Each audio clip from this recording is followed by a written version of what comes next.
यासाठी सगळ्यात आधी एक हिरवं वाटण तयार करून घेणार आहोत। त्यामध्ये 8 ते 10 लसूण पाकळ्या, 1 इंच आलं आणि 6 ते 7 हिरव्या मिरच्या पाणी न घालता हे सगळं आपण मिक्सरमधून बारीक करून घेणार आहोत।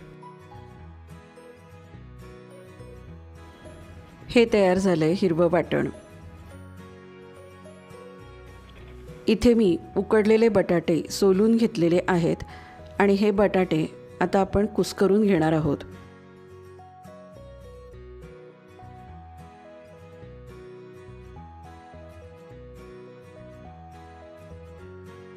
बटाटे कुस्करून झालेले आहेत।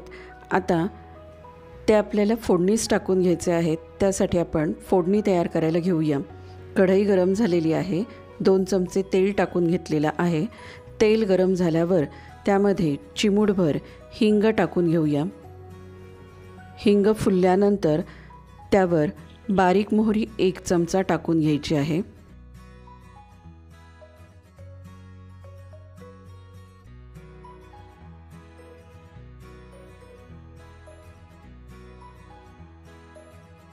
मोहरी तडतडलेली आहे। आता त्यामध्ये 1 चमचा जिरे टाकून घेऊया। जिरे फुलून द्यायचे आहेत।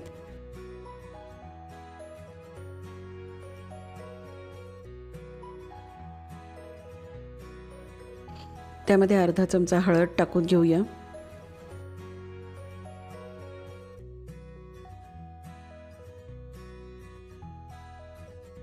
आणि जो बटाटा आपण कुस्करून घेतलेला आहे तो आपण या फोडणीवर टाकून घेऊया।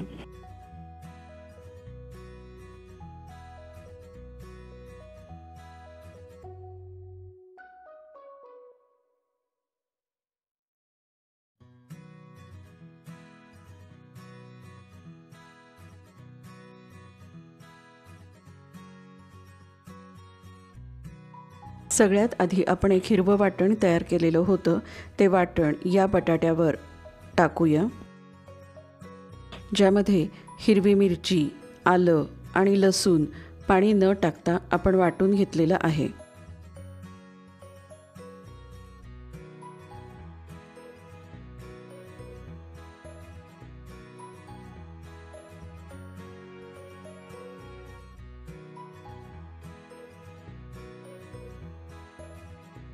त्यावर चवीनुसार मीठ टाकून घेऊया।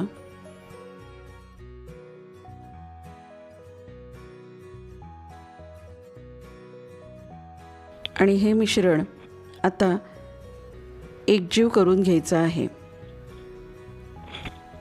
यामध्ये फोडणी जी आहे ती मीठ आणि वाटण हे सगळं नीट परतून निघालं पाहिजे। 2 ते 3 मिनिटं आपल्याला ते परतून घ्यायचं आहे। आता त्यावर थोडीशी चिरलेली कोथिंबीर टाकून घेऊया। पुन्हा हे सगळं मिक्स करून घ्यायचं आहे।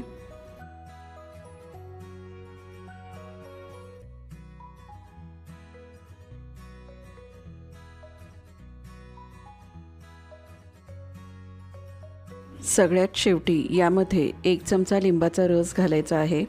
पुन्हा मिक्स करून घेऊया। अशी वडा करण्यासाठी लागणारी बटाट्याची भाजी तयार झालेली आहे।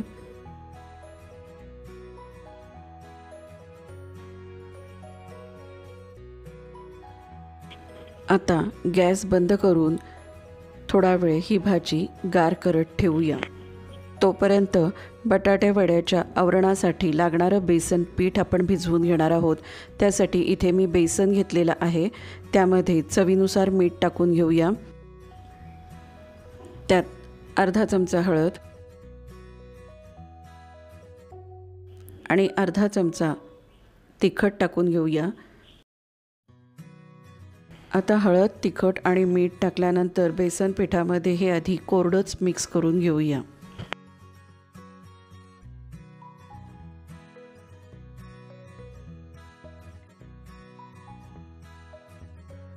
आता लागेल तसं पाणी या पिठामध्ये टाकून घ्यायचं आहे आणि पीठ अगदी पातळही नाही आणि अगदी घट्टही नाही, असं मऊसर आणि सैलसर भिजवून घ्यायचं आहे। पिठामध्ये गुठळ्या राहिल्या नाही पाहिजेत। असे या पद्धतीने फेटून घ्यायचं आहे। असं छान मऊसर आणि सैलसर वड्याच्या आवरणासाठी हे पीठ असे या पद्धतीने कालवून घ्यायचं आहे। आता इथे तेल गरम करत ठेवलेलं आहे कढईमध्ये। तेल गरम होईपर्यंत जी भाजी आपण गार करायला ठेवलेली होती त्या भाजीचे छोटे गोळे तयार करून घेऊया। हे गोळे तयार करताना हाताला मी थोडंसं तेल लावून घेतलेलं आहे।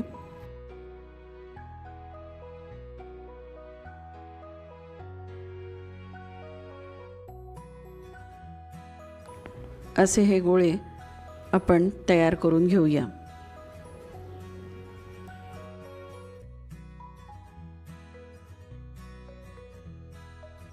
कढईत वडा संपूर्ण बुडेल एवढं तेल घ्यायचं आहे। तेल व्यवस्थित तापलेलं आहे आणि आपलं आवरणासाठी लागणारं पीठही तयार आहे। तयार भाजीचा एक गोळा या पिठामध्ये आपण घोळवून घेऊया। पीठ वड्याला सगळ्या बाजूने लागलं पाहिजे। आता हा गोळा निथळून घ्यायचा आहे आणि हळुवारपणे या गरम तेलामध्ये सोडून द्यायचा आहे। गॅस इथं मीडियम ठेवलेला आहे। पुन्हा बघूया, भाजीचा गोळा घेतलेला आहे, तो बुडवून बेसन पिठात घेतलेला आहे। असा घोळवून घ्यायचा आहे, निथळून घ्यायचा आणि हळुवारपणे तेलात सोडून द्यायचा। असेच मी आणखीन 2 वडे या तेलामध्ये सोडून घेत आहे।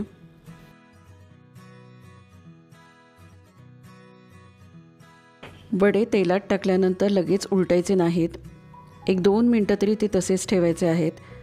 बाजूने थोडं थोडं तेल त्यावर उडवून घ्यायचं आहे, जेणेकरून वडा उलटल्यानंतर तो कढईला चिकटणार नाही।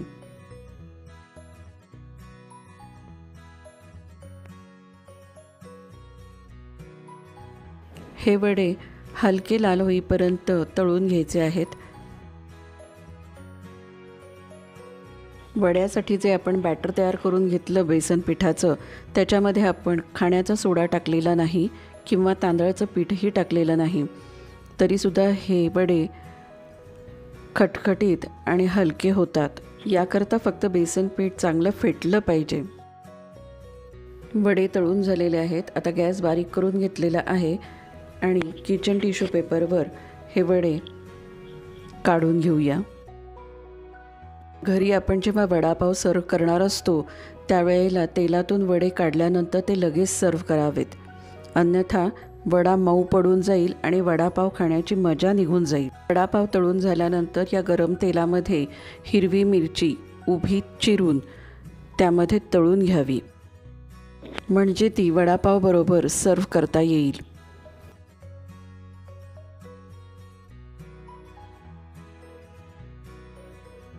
आता या डिशमध्ये मी 2 पाव घेतलेले आहेत, गोल पाव असे मध्ये कापून घेतलेले आहेत।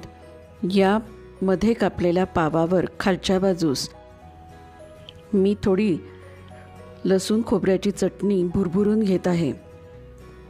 त्याच्यावर चिंचेची चटणी किंवा हिरवी चटणी किंवा शेंगदाण्याची चटणी असेल तरीही चालेल। लसूण खोबऱ्याची चटणी भुरभुरून झालेली आहे। आता त्यामध्ये हा जो तळलेला गरमागरम वडा आहे तो त्यामध्ये ठेवून घेऊया।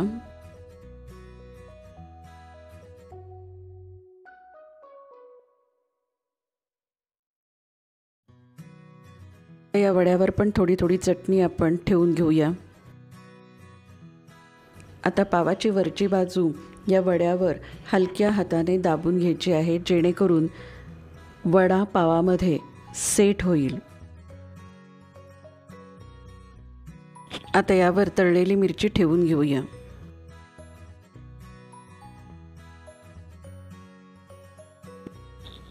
बाजूला थोडी चटणी ठेवूया आणि सर्व करूया। व्हिडिओ आवडल्यास लाईक, शेअर आणि सबस्क्राईब जरूर करा। धन्यवाद।